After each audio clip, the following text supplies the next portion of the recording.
Friends शुरू करते हैं संविधान की विशेषताएं। क्या क्या विशेषताएं हैं संविधान में, ठीक है फ्रेंड्स। तो भारत का संविधान दुनिया का सबसे बड़ा लिखित संविधान है, ठीक है। अब ये संविधान है क्या चीज, क्यों बनाया गया संविधान, क्या जरूरत पड़ी इसकी, तो क्या चीज है ये। संविधान एक लिखित दस्तावेज है, ठीक है फ्रेंड्स।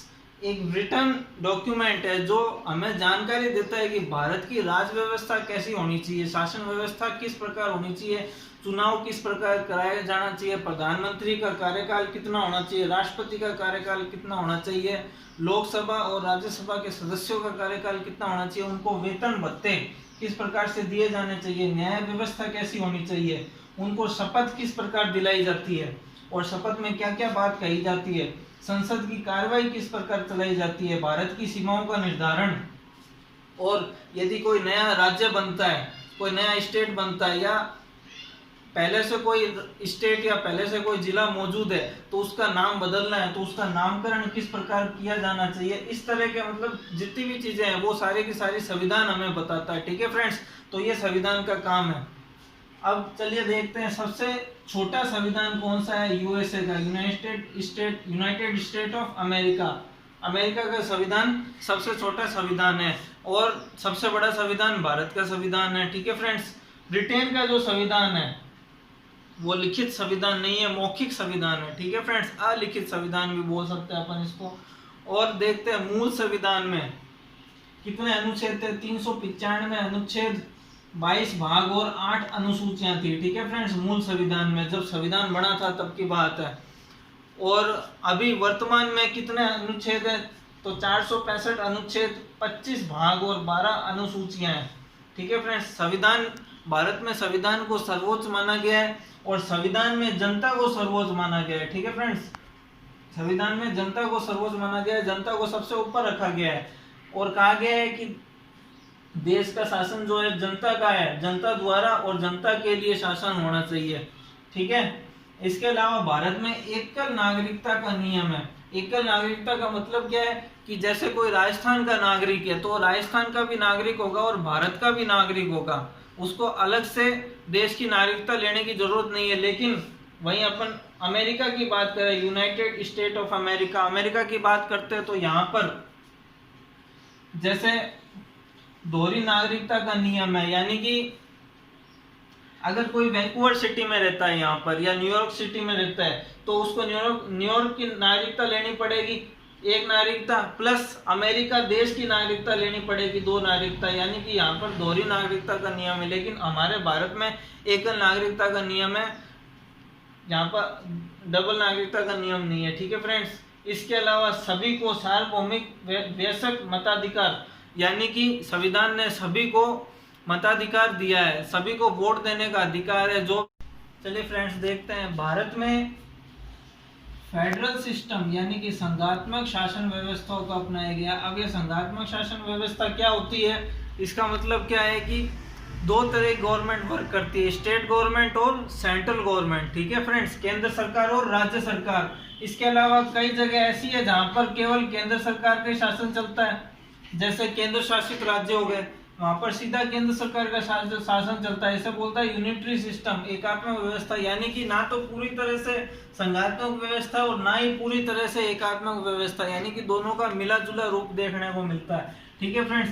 इसके अलावा संविधान में हर किसी को वयस्क मताधिकार दिया गया है, यानी कि सार्वभौमिक वयस्क मताधिकार दिया गया है, यानी कि जिसकी भी उम्र 18 वर्ष या इससे ऊपर है वो व्यक्ति वोट डाल सकता है, चाहे वो गरीब हो, चाहे अमीर हो, चाहे डॉक्टर इंजीनियर हो, चाहे कोई सब्जी बेचने वाला हो, चाहे कोई भी व्यक्ति हो, हर किसी को वोट डालने का अधिकार दिया गया है, ठीक है फ्रेंड्स।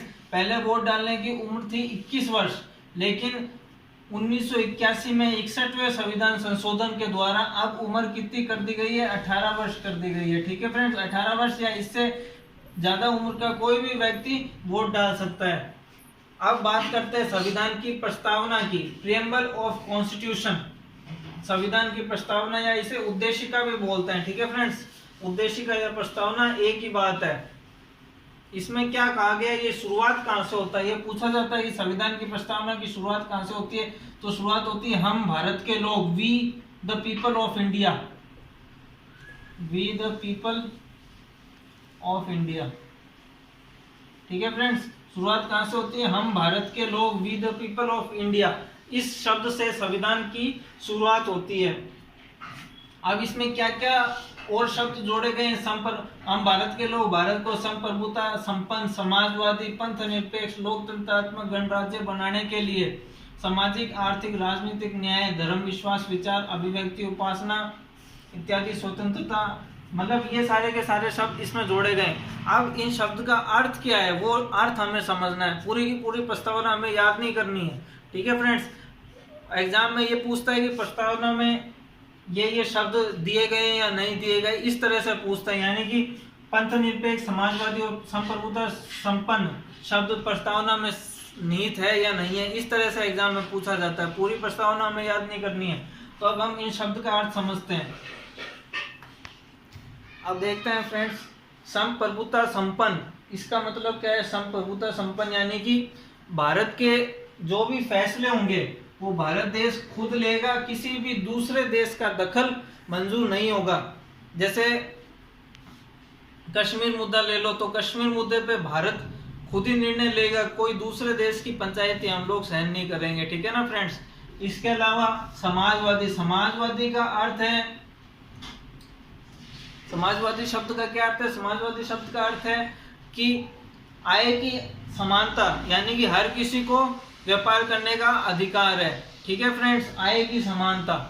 ठीक है फ्रेंड्स, समाजवादी शब्द का अर्थ है कि आय की समानता। इसके अलावा पंथ निरपेक्ष, पंथ निरपेक्ष का मतलब क्या है कि सभी धर्मों को समान माना गया है। हर धर्म के लोगों को अपने अपने धर्म का प्रचार करने की, अपने धर्म के अनुसार पूजा पाठ करने की, रीति रिवाज निभाने की पूरी स्वतंत्रता है। लोकतंत्रात्मक गणराज्य, लोकतंत्र का मतलब क्या है? लोकतंत्र का मतलब ये है कि जो मुखिया होगा, यानी कि प्रधानमंत्री, राष्ट्रपति, ये सब जनता द्वारा चुने जाएंगे। ठीक है फ्रेंड्स, जनता द्वारा चुनाव होगा और चुनाव के जरिए ये चुने जाएंगे। गणराज्य का मतलब क्या है? गणराज्य का मतलब ये है कि जो भारत देश का मुखिया है, मुखिया का मतलब राष्ट्रपति, राष्ट्रपति जो होगा वो वंशानुगत नहीं होगा। यानी कि ऐसा नहीं होगा कि राष्ट्रपति का बेटा ही राष्ट्रपति बनेगा, उसके बाद उसका बेटा राष्ट्रपति बनेगा, ऐसा नहीं होगा। राष्ट्रपति कौन बनेगा? चुनाव के जरिए राष्ट्रपति को बनाया जाएगा। ठीक है फ्रेंड्स। इसके अलावा संविधान में 3 तरह के न्याय की बात की गई है, सामाजिक, आर्थिक और राजनीतिक न्याय। 3 प्रकार के न्याय की बात की गई है कि सभी को सामाजिक रूप से, आर्थिक रूप से और राजनीतिक रूप से न्याय मिलेगा। इसके अलावा स्वतंत्रता, 5 तरह की स्वतंत्रता की बात की गई है।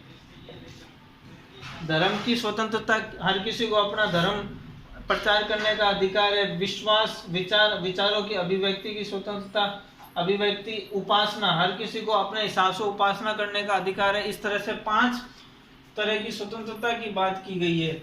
और ये जो प्रस्तावना है इसको एडॉप्ट कब किया गया, अंगीकार कब किया गया? 26 नवंबर 1949 को। ठीक है फ्रेंड्स। और संविधान कब लागू हुआ पूरी तरह से मैं पहले बता चुका हूँ, 26 जनवरी 1950 को। अब देखते हैं प्रस्तावना ली कहाँ से गई है। प्रस्तावना कौन से देश से ली गई है? अमेरिका से। अमेरिका के संविधान से प्रस्तावना ली गई है। और जो प्रस्तावना की भाषा है, जो इसके शब्द हैं, वो किस तरह से लिखे गए? तो भाषा कहाँ से ली गई है? भाषा ली गई है ऑस्ट्रेलिया से। ठीक है फ्रेंड्स। इसके अलावा जो मूल संविधान था उसमें समाजवादी, पंथ निरपेक्ष और अखंडता, ये 3 शब्द नहीं थे।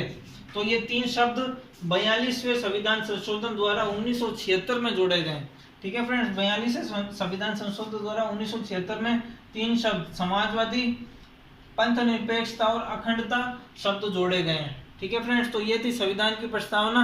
अब हम नेक्स्ट लेक्चर से संविधान की जो अनुसूचियां हैं और जो मेन आर्टिकल्स हैं, जो कंपटीशन एग्जाम के लिए बहुत इंपॉर्टेंट है, कंपटीशन में पूछे जाते हैं, हम केवल वही करेंगे। हमें पूरा का पूरा संविधान पढ़ने की आवश्यकता नहीं है।